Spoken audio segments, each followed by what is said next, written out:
Hmm.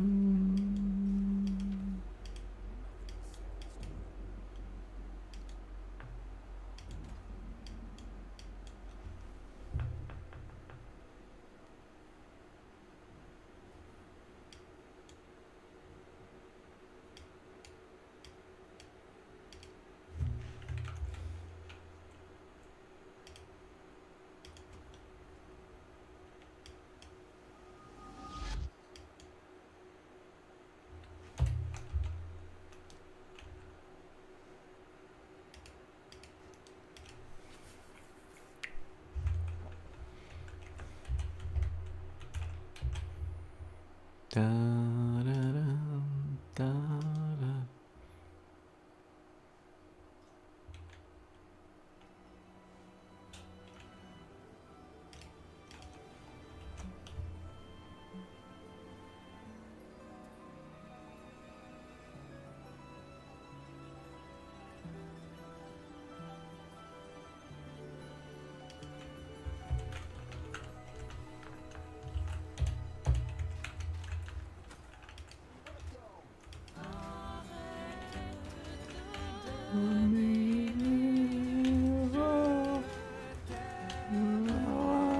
Toujours là se passe qui te sait toi.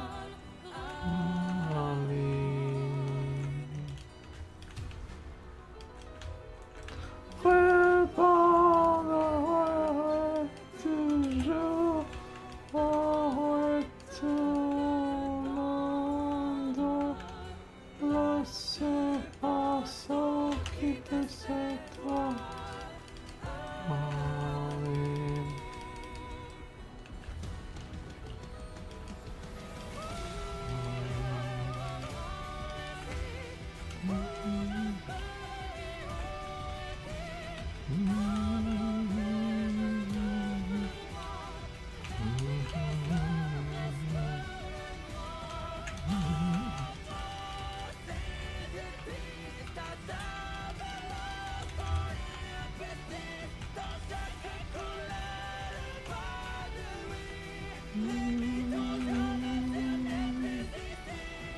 Pour l'amour, pour la vie, plus grand que l'or.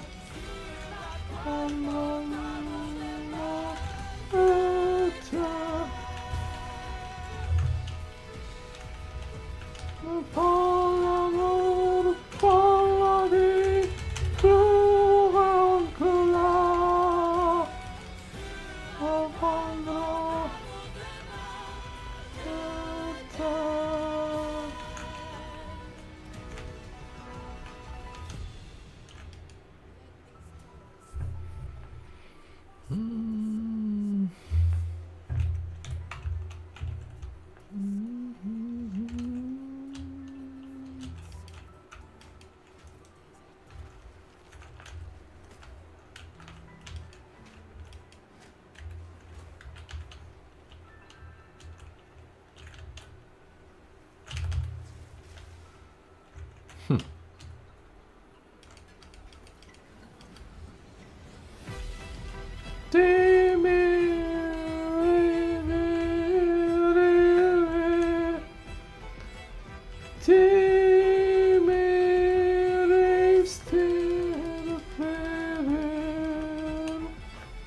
So yourself,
Continue de prendre en la main rien.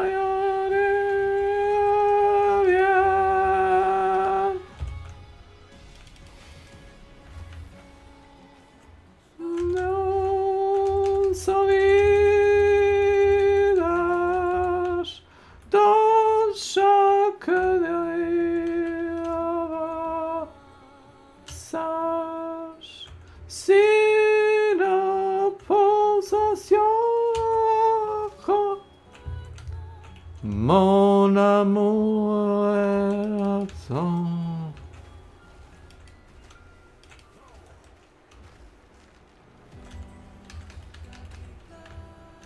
Sauve dans chaque lame.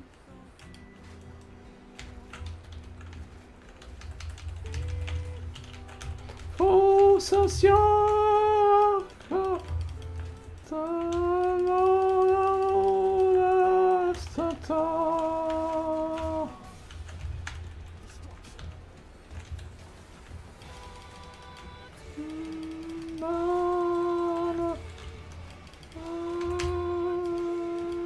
Oh,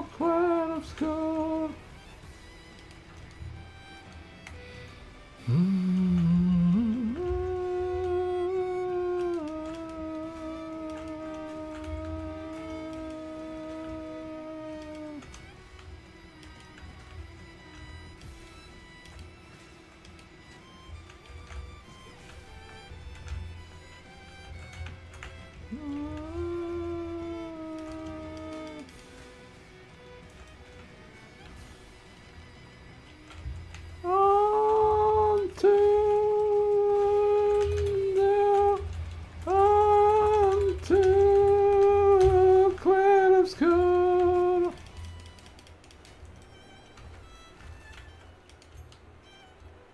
Ba-da-da-da-da-dum, da-da-dum, da-da-da-da-da-dum.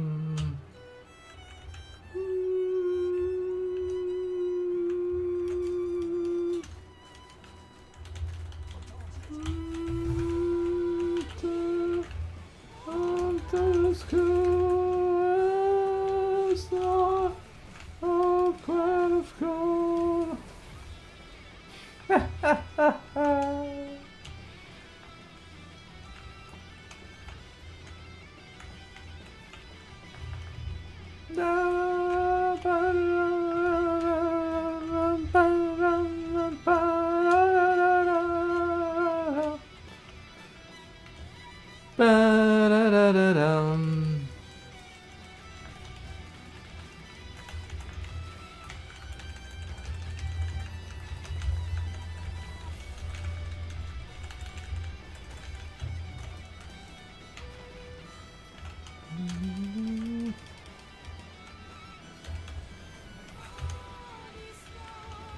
Oh, quite obscure. Oh, quite obscure. Oh,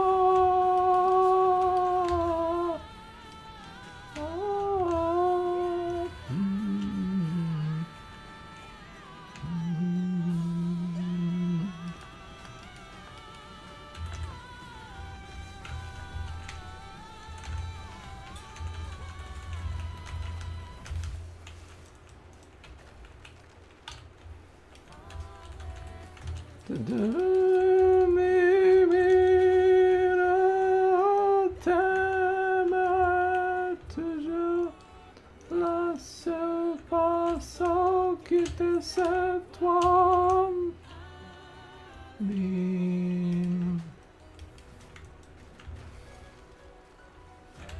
Pendrai toujours la retourner.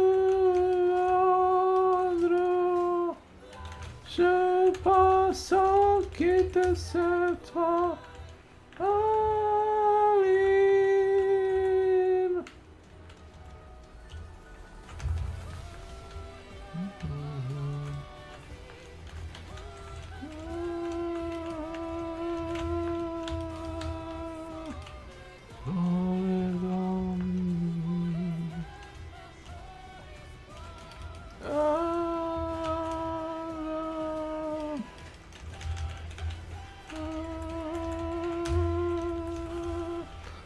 Bleu dans le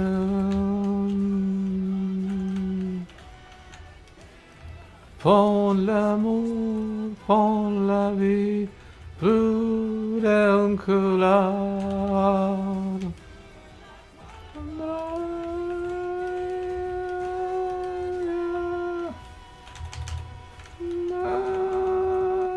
Prends l'amour, prends la vie, plus d'un que l'art.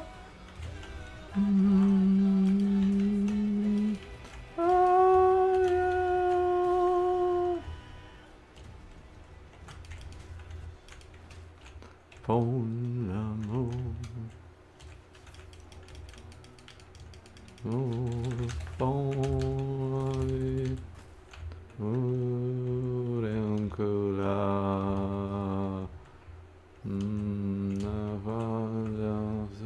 sa vie.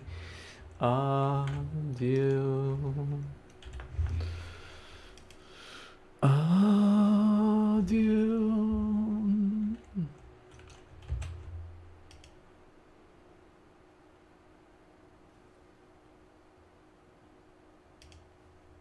That's it.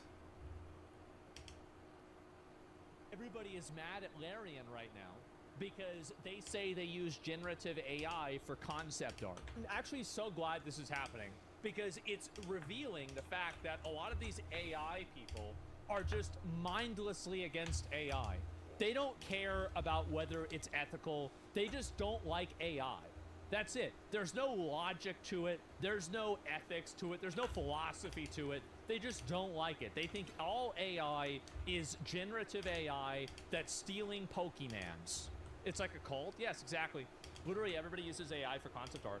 Holy, and then so Svenvik, this is the main guy. The main guy at Larian. He says, holy fuck, guys. We're not pushing hard or replacing concept artists with AI. We have a team of 72 artists, 23 of which are concept artists, and we are hiring more. The art they create is original, and I'm very proud of what they do. I was asked explicitly about concept art and our use of generative AI. I answered that we use it to explore things. I didn't say we use it to develop concept art. The artists do that, and they are indeed world-class artists. We use AI tools to explore references just like we use Google and art books. At the very early ideation stages, we use it as a rough outline for composition, which you replace with original concept art. There is no comparison. I talked about how we use ML here if you would like to know more. We've hired creatives for their talent, not for their ability to do what a machine suggests. But they can experiment with those tools to make their lives easier. Obviously, by the way. Of course that's smart to do. Duh. Of course. Any reply from Asian Bunny? No, she's a lot like a lot of the other girls. They don't respond. That's how it is. Anyway, what tools... Oh, she's probably busy. She'll respond soon, right, guys? What tools do you allow them to use? Are you aware that there are no ethical AI image generations, then they plagiarize by default? It will never... Here's the thing. It will never be enough for the people that hate AI. That you will never... Even if you say it's totally ethical, they don't like AI. That's it. That's it. And I'm glad this is happening because it reveals how irrational they are. Even if the design is done by an artist, but heavily references AI, do you know how this still opens you up to potential liability? No, and neither do you.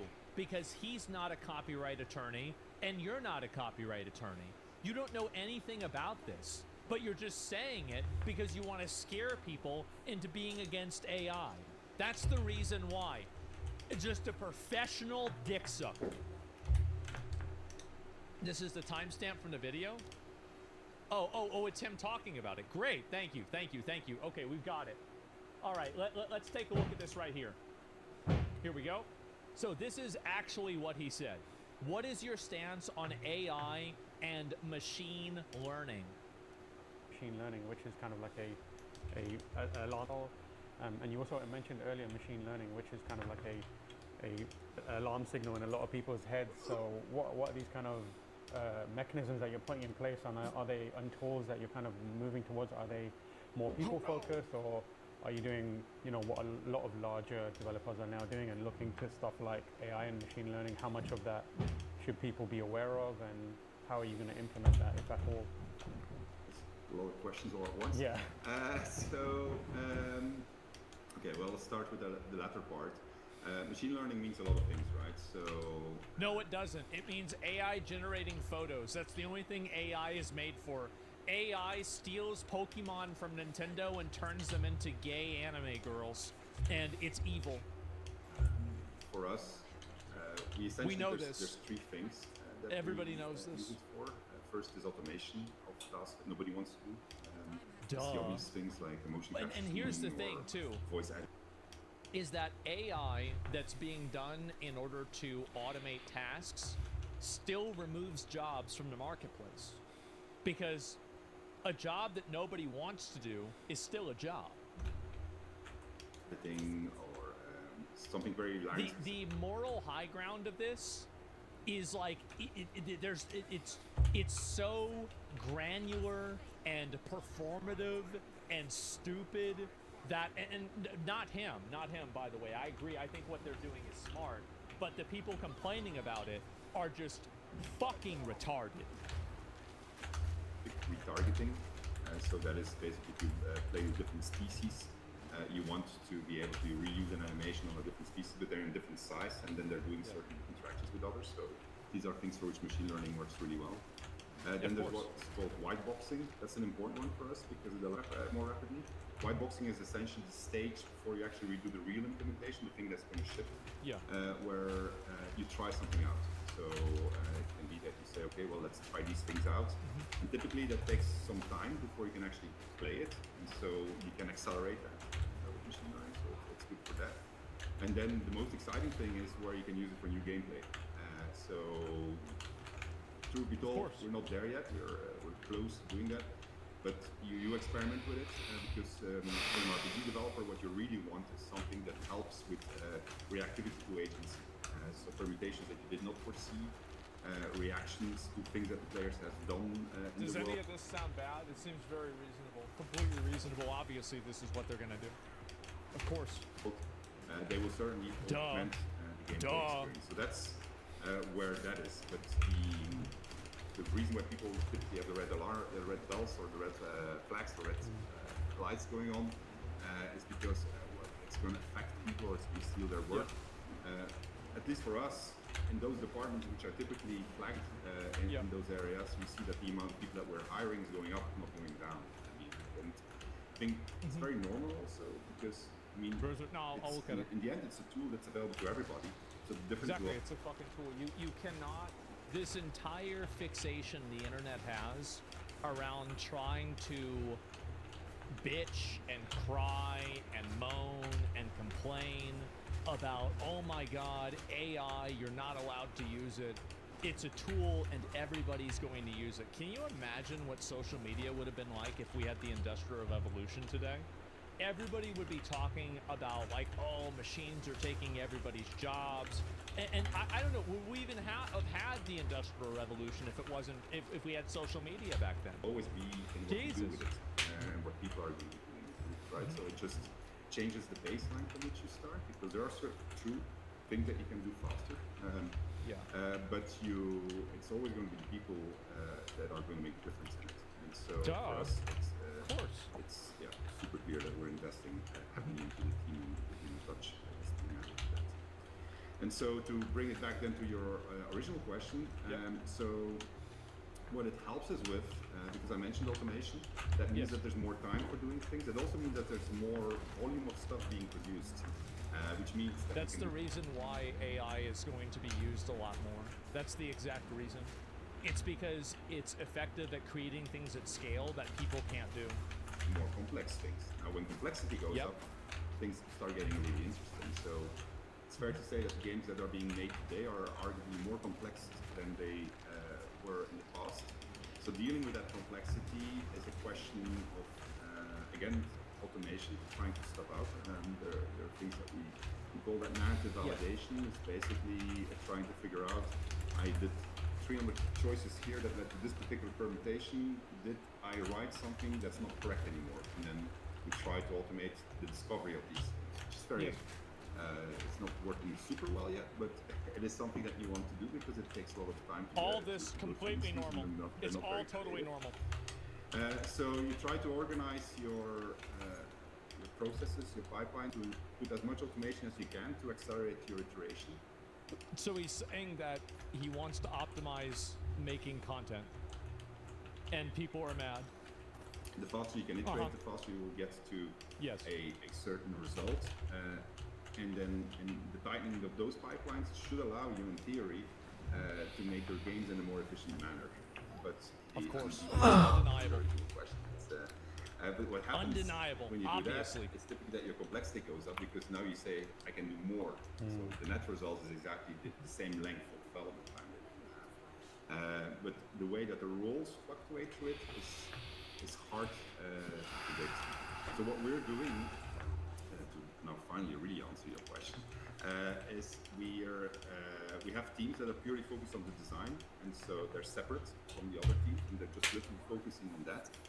While the others are working on the main game and they're preparing everything for the second game. But They fear Larry. their ability to pre-visualize things in terms of how it's going to flow is slightly faster than it used to be in the past. Also because we obviously have a very big toolkit that we've developed over the entire period of time. And so our hope is that eventually those things will click into one another. But I will be very transparent. We're looking still at how that's going to work exactly. It is not a most reasonable take ever. Yeah, this is completely reasonable. There. You know, it's very, very, very organic. The art. That's the end of the question, pretty much. Remains an art. It's not an exact science. Yeah. There you go, right? And so anyway, this is the reason why they're mad, is that he said this and a couple of other things about AI. And so, hey, so you know, Baldur's Gate 3, some of the tadpole powers enhanced, make a full ilfid. That's what this feels like to me, and it still feels icky in my opinion. Oh God, see, and here is the reason why everybody is mad about the AI.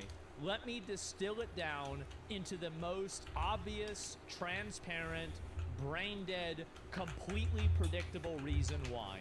Do you want to know why they're mad about AI? It's because they want him to pay them to be an artist. That's the reason why. They want to get a job there, and they're worried that some of these people might not get hired. That's it. It's not about whether it's good or bad. It's not about whether it makes the product better or not. This is a completely consumer-aggressive movement of artists that are trying to astroturf social media sentiment and social media opinions in order to being against AI, in order to try to keep themselves in the ability to make a job. This is the big tweet. Yeah, I think I saw like, yeah, I did. Okay, so basically I'll show you the tweet and we'll look at it right here. It's so annoying. It is. It's not social media sentiment. It's fair to mention it as public sentiment. You think that the majority of the AI, the majority of the public hates AI? If the majority of the public hates AI, then why are they all retweeting shit on Facebook constantly? If you really think that the public actually hates AI, you have spent way too much time on the internet. That's really it. So I'll go and show you. So I'm not able to like the original tweet because big fucking surprise. I know nobody would believe this, but we have someone right here. This is someone has me blocked, right? Can you believe that? I am blocked. Wow. And who is this? Hannah. Who is this? Okay. Yep.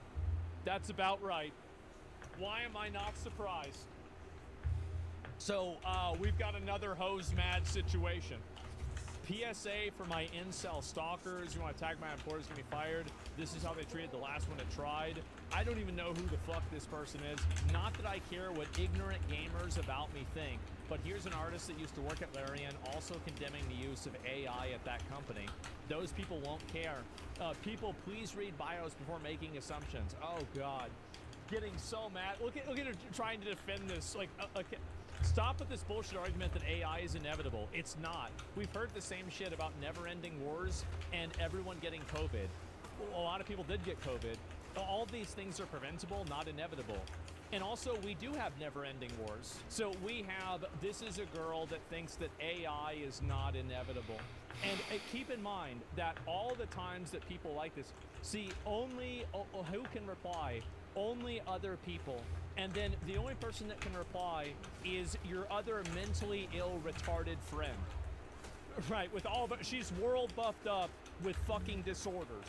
That's it. That's great. Oh yeah, let's hear all the different ways that there's something wrong with you. Anyway, so we've got a bunch of, I'm serious, echo chamber. These ideas can only exist inside of an echo chamber. They can only exist inside of a reservation. These ideas cannot substantiate in any sort of real world situation at all. Do you think adaptation is a lost art for most point? I don't know. But anyway, so this is the person who is leading the hate crusade against Larian, or one of the people that's doing it. The Larian are the ones that have made Divinity 2 Original Sin. They're making the new Divinity, and they made Baldur's Gate 3.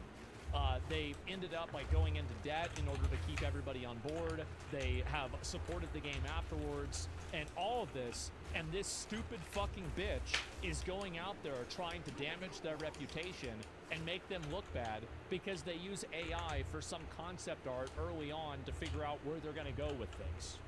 That's it. 900, wait a second. Whoa.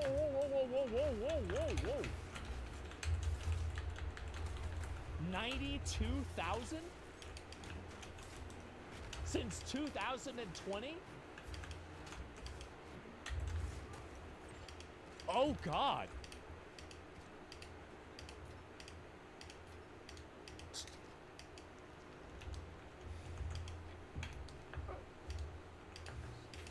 Five. 1,825.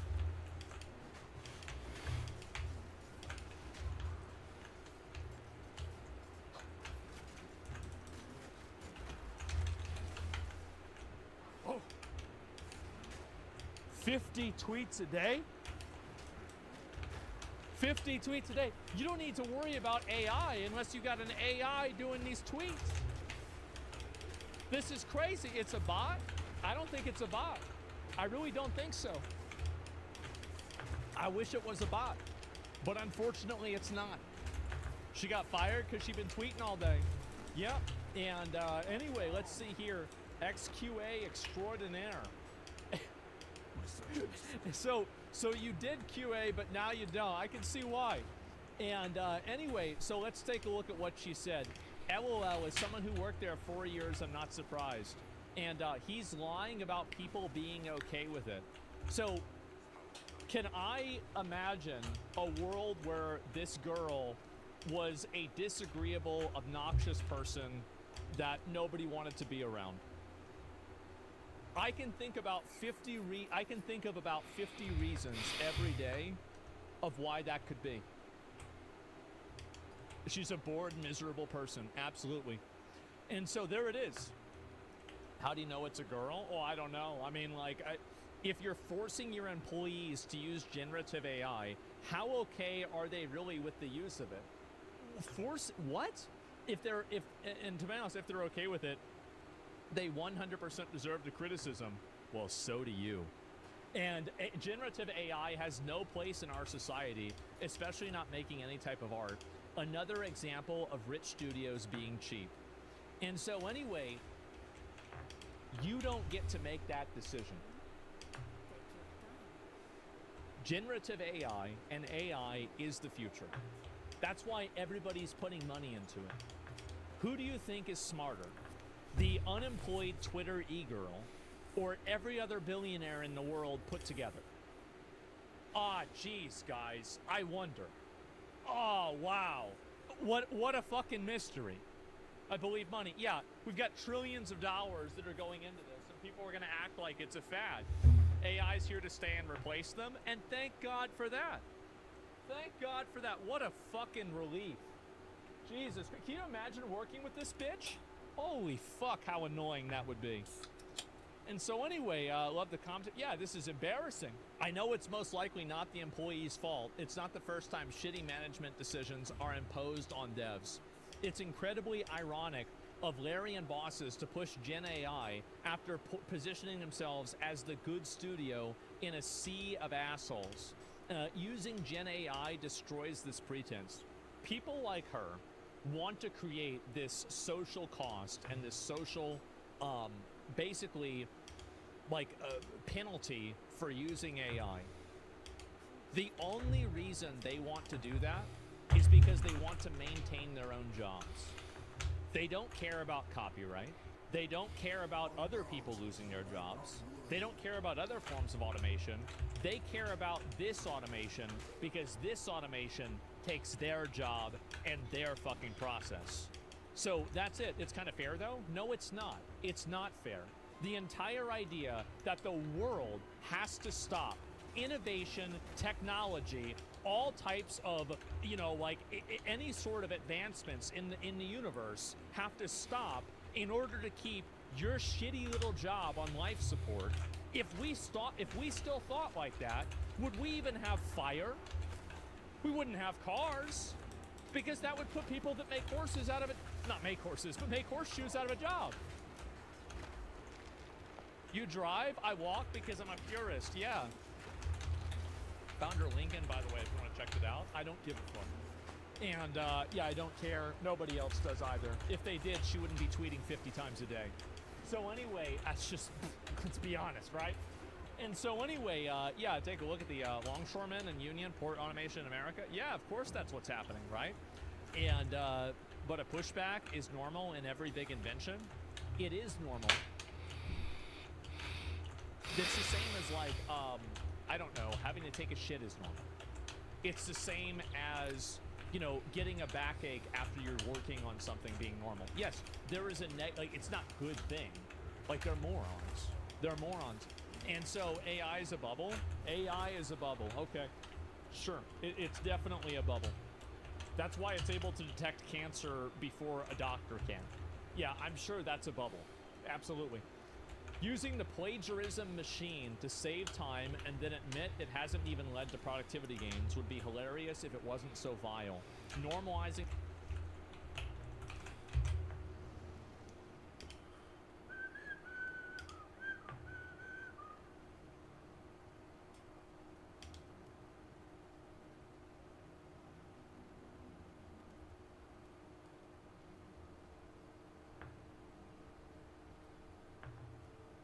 I don't know.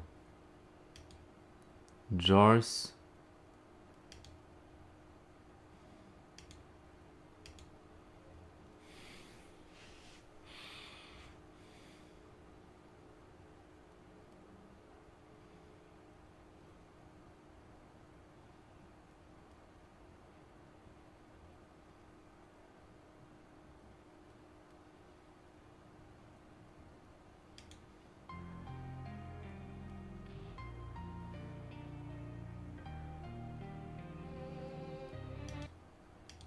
She gave that off.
Yes.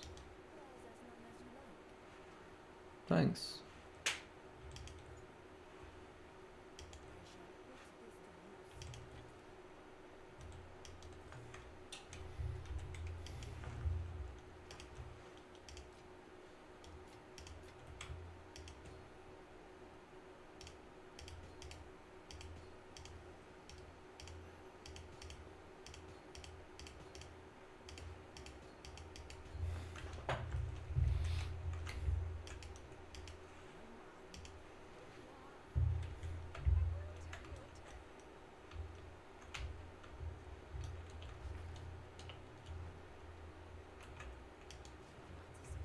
Hello, Sakima.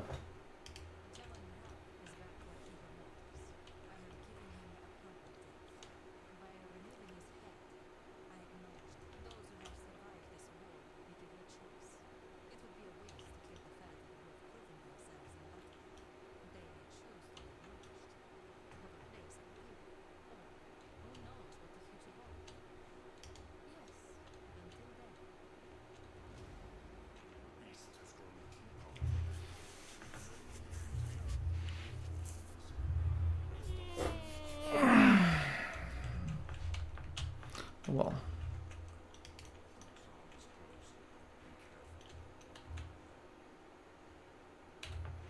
what a shitty resistances.